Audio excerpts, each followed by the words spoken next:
With the president and Congress off on vacation, this is a good time to take stock and make some predictions about what's going to happen next.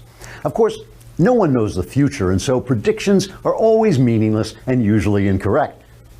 But why should this political commentary show be any different than the rest of them? The big question facing us immediately is whether the new chief of staff, former General John Kelly, will be able to bring order to the White House.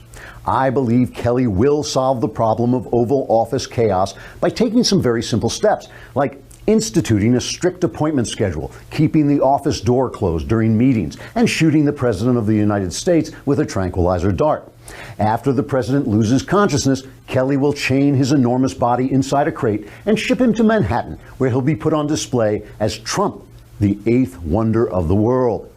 Trump, however, will recover from the tranquilizers, burst from his chains, and climb to the top of the Empire State Building, clutching a beautiful young woman by the crotch.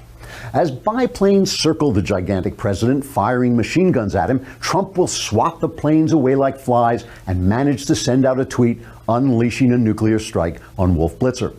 Meanwhile, back in D.C., special counsel Robert Mueller and his crack staff of Democrat donors will come up with the bright idea of trying to unseat a duly elected president by indicting his compatriots for the sort of trivial malfeasance that Hillary Clinton usually pulls off between felonies.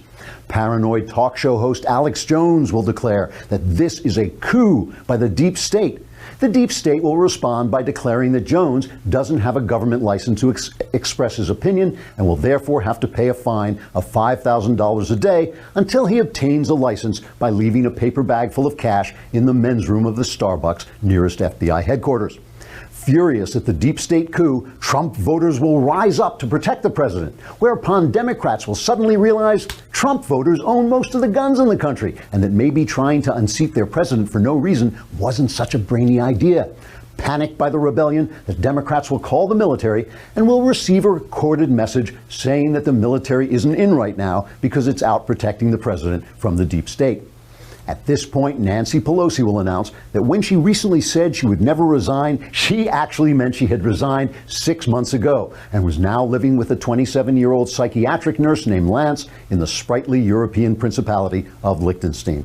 Finally, summer vacation will end. Trump and Congress will return to Washington. Trump will go back to appointing conservative judges and cutting regulations, and congressmen will go back to bravely facing down political pressure by fulfilling their 7-year promise to repeal Obamacare. Okay, forget that last prediction. Satire is one thing, but there's no point in being absurd. Trigger warning, I'm Andrew Klavan, and this is The Andrew Klavan Show.